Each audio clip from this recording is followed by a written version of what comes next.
देखिए, हमारा एजेंडा एकदम क्लियर है। हम लोग पार्टी का गठन हुआ तो एक ही एजेंडा, सबसे पहला एजेंडा था गरीबों की सेवा करना, गरीबों की आवाज बनना।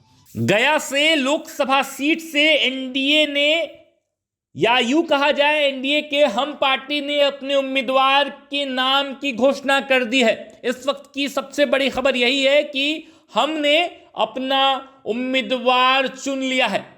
हम के राष्ट्रीय अध्यक्ष संतोष सुमन ने मीडिया से बातचीत करने के दरमियान बताया कि जीतन राम मांझी गया से उम्मीदवार होंगे। हालांकि कयासबाजी लगाई जा रही थी, सूत्रों के हवाले से खबर आ रही थी हिंदुस्तान अवाम मोर्चा के उम्मीदवार जीतन राम मांझी होंगे, लेकिन अब तक कोई आधिकारिक घोषणा नहीं हुई थी। आधिकारिक घोषणा ना होने के कारण सबको संशय था कि क्या बाप और बेटे में नहीं बन रही है क्या।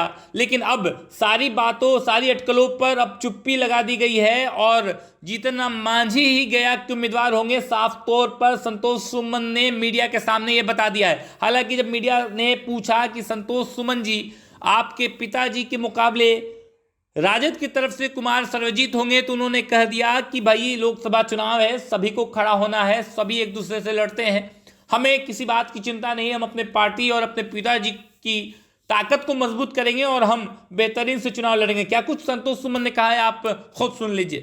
पूरा आशीर्वाद मिलेगा, इसीलिए आज आप सबको बुलाया गया है। आप सबको बहुत धन्यवाद। देखिए, हमारा एजेंडा एकदम क्लियर है। हम लोग पार्टी का गठन हुआ तो एक ही एजेंडा, सबसे पहला एजेंडा था गरीबों की सेवा करना, गरीबों की आवाज़ बनना। और जहाँ तक गया की बात अगर हम करते हैं तो गया में ऐसे एक समझिए कि एक धरोहर है, एक धार्मिक स्तर पर हो, अगर पर्यटन स्तर पर हो तो गया में बहुत विकास करने की ज़रूरत है। खास करके पर्यटन के क्षेत्र में देश विदेश से लोग आते हैं। आप देख रहे हैं फल्गु नदी है, हमारे जीतन राम मांझी जो मुख्यमंत्री थे उन्होंने कहा था कि फल्गु नदी के किनारे हम दोनों साइड रोड बनाएंगे, सोन से पानी लाएंगे। तो एक परिकल्पना थी उनकी जो किसानों के हित के लिए था, इसे गया के धार्मिक स्थल को सुधारने का था। यहाँ पर शिक्षा, एजुकेशन जैसे IIM वगैरह आया है।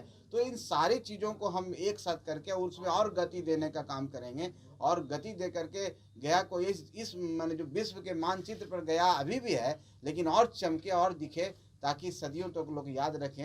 इस परिकल्पना, इस कथा के साथ हम लोग चुनाव